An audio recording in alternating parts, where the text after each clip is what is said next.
Hey there, welcome back to Reddit XO, the best channel for Reddit cheating stories.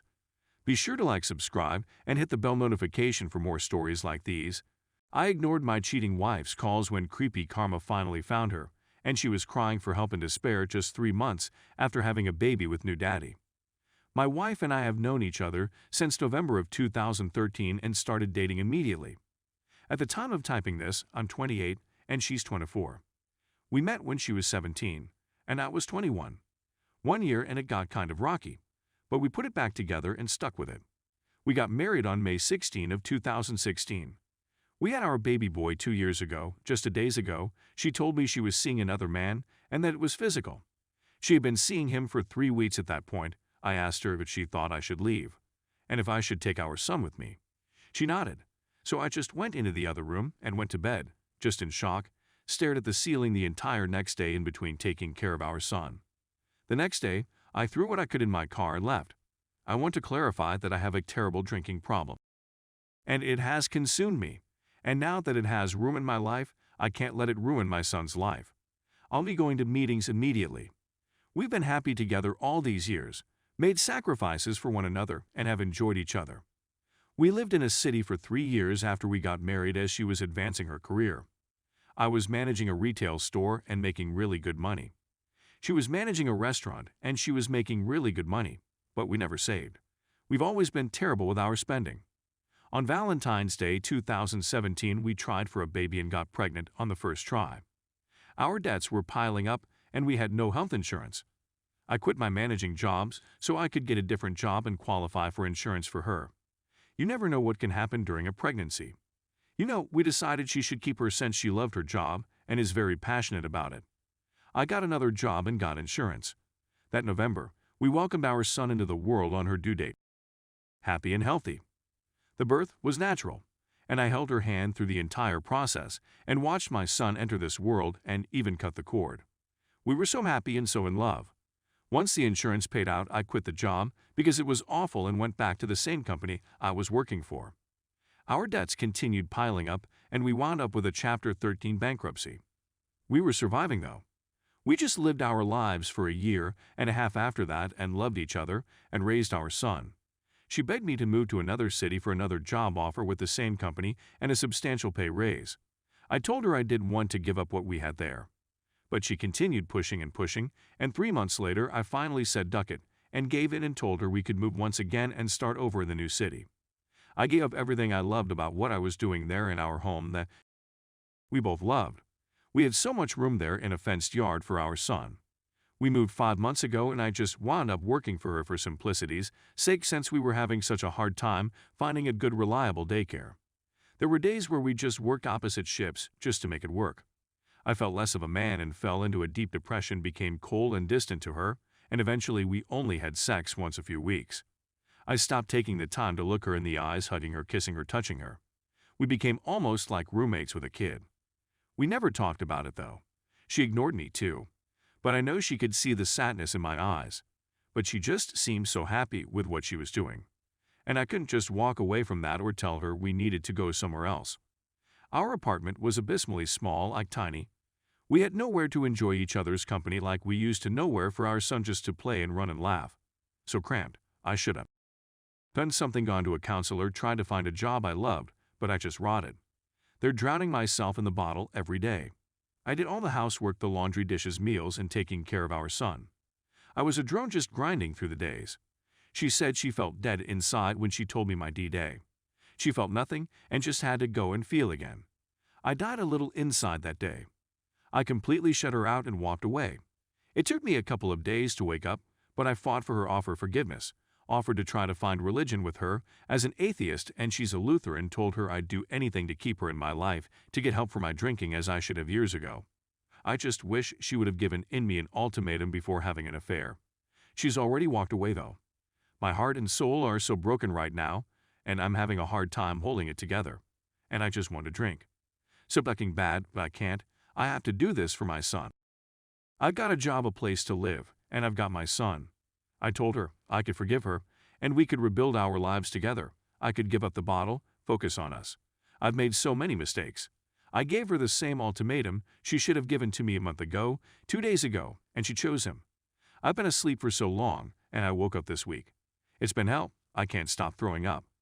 I've been having random panic attacks and breakdowns. I was thinking about editing all the screenshots, removing names and places, and just sharing them with you all. In those messages, I tried to win her back. She even had the gall to post on Facebook that she was in a relationship after I changed mine to separate. I'm over here reaching out to her and trying so hard, and she's already moved on. It's like she's not the same person anymore. I sent her my closing statement from our relationship today. Going forward, we will only talk about money and our son until the divorce.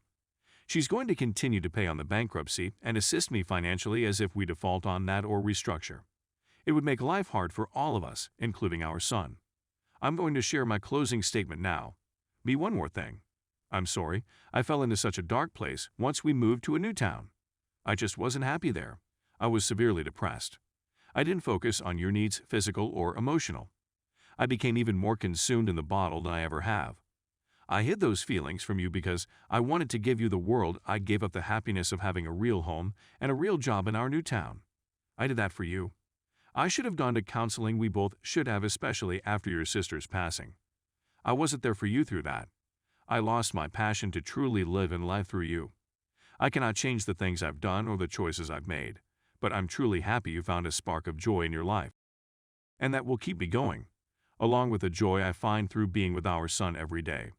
I've even already considered attempting to find another woman to love, but I can't do that. It won't be love. It will be empty, won't help anything, and it's wrong, and it's not fair to our son. I've hung all of our pictures here to remind me of the love we had when we truly loved each other, and I'll keep moving forward to make sure our son is loved, happy, and healthy.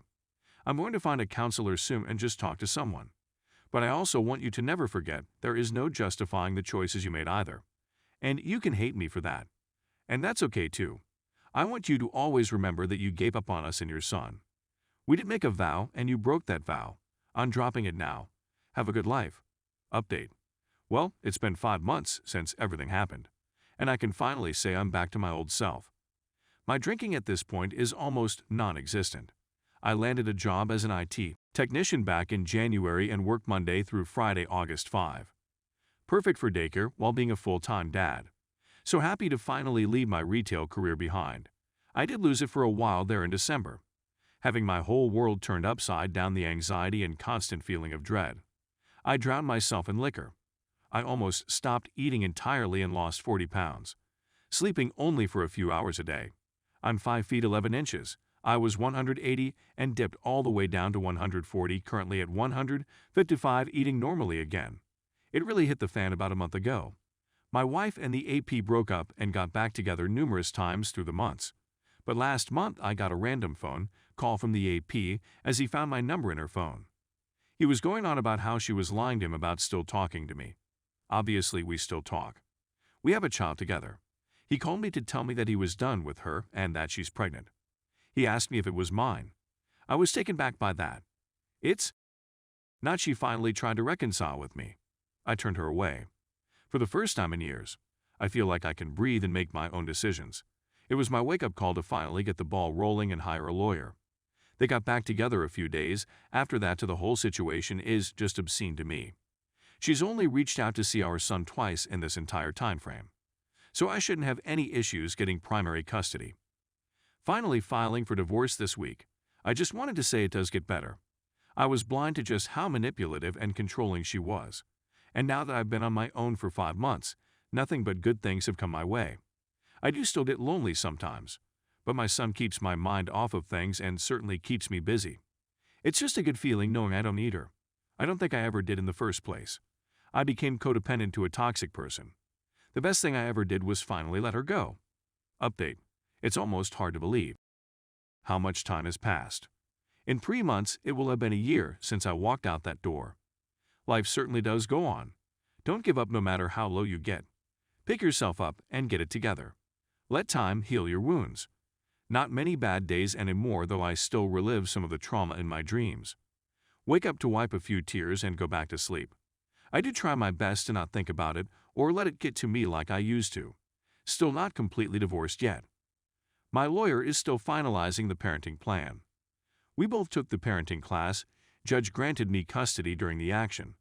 I doubt getting primary custody will be any sort of issue at this point. She pays me child support, and I pay her my contribution to our Chapter 13. She has bi-weekly weekend visitation. Even now, after all this time, it still shakes me a bit to see her with him. They're always together during the exchanges. 7 months pregnant with his kid, looking that tool in the eyes.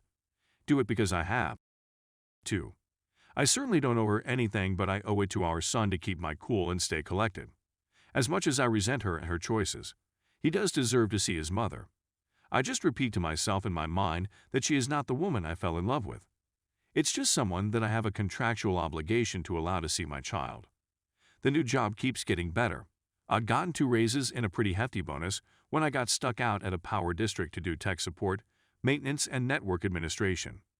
August 5 Monday through Friday, still been doing it since March. No complaints whatsoever. I'd also like to note that I had to take a step back and realize I had no stress in my life anymore. Like whatsoever. I can breathe now. I managed to quit smoking over a month ago. Just cold turkey, not looking back, I realized I didn't need it anymore. I still do enjoy a glass of whiskey at the end of the night, though.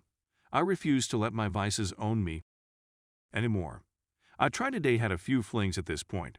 Nobody has said well as of yet, though. It's almost a chore sometimes meeting and talking to new people. Not to sound too off-putting, but everyone that I've met has just been so needy. I just don't enjoy being glued to my phone anymore. That's okay, though. It's nice for the first time since I was a teenager to just feel content. I don't need anyone. It's just me and my boy, and that's all I really need. Playdates with my co-workers, kids and trips to the park for picnics. Just vibing in dad mode for sure. My boss has a full-size bouncy house. The kind of ones you see at those crappy pop-up fairs. It's hilarious. No matter how bad your heart aches or how bad you want the other person back in your life, take a step back and remember what they did to you. Remember who you are or who you were before you met them. I took that and ran with it. I grew from it emotionally. You get to take the time to take care of yourself and stop worrying so much about the cheater. It's made me take a step back and truly realize just how much the world does not revolve around me. When I was with her, it certainly did, just me and her. Everyone was there for us, but we weren't there for anyone else.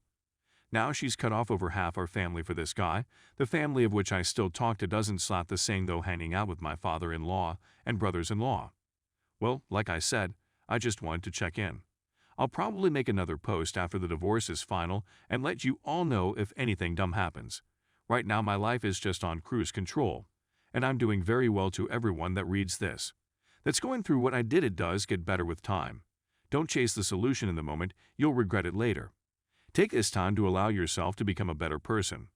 Also, forgive my crappy grammar update. Well, a few weeks ago she had the kid, had to drive a couple of hours to the hospital. She was at to sign paperwork stating that I'm not the father.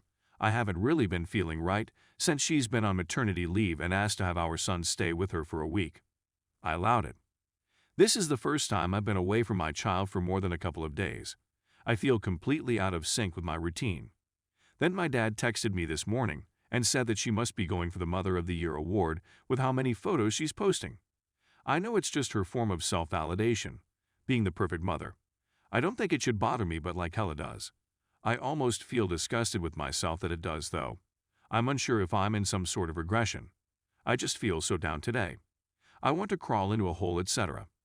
I just have to get the DNA test done to show the court that it's not my kid, and it'll be over. My lawyer is collaborating with her to get it scheduled. It's almost been a year, 20 days until my 1-year anniversary of D-Day. It's getting to the point where I won't keep replaying it all in my head at night, staring at the ceiling. I don't know. I'm doing good, but I just feel numb. I feel I could ramble about it more. I just wanted to talk about it. Thank you all. Update. Well, guys, it finally happened. She was offended by him, and he was arrested. She's tried calling me multiple times, and I just ignored the calls. Told her to either text me or email me. I have the police report in front of me. He was arrested last week for trying to slap her hard, domestic offense, 3rd degree, and child misuse. To clarify, this is pertaining to what he did to her. He was apparently offending her while she was holding their 3-month-old. This is karma at its finest. It makes me recall when I previously stated that I doubt his tolerance for her bullcrap would be anywhere near as high as mine. My boy was not with her when this happened. I gave all of this information to my lawyer and I will see what he comes up with. Also got my DNA swab finally sent off yesterday. Almost time to put this all behind me. Things are still going great for me, and the boy got him enrolled in preschool to start in the fall. Still doing systems/network admin at the power district, and I just got my own place. A whole house for just me and the boy. Life's on easy mode. We've been working hard locking down potty training, and the little guy is really getting the hang of it. Still haven't met anyone worth investing my time in. More or less just putting that on the back burner for now. I have no desire to be with anyone and I'm enjoying my nice, quiet, easy life. I'm almost divorced. Nowhere to give it up.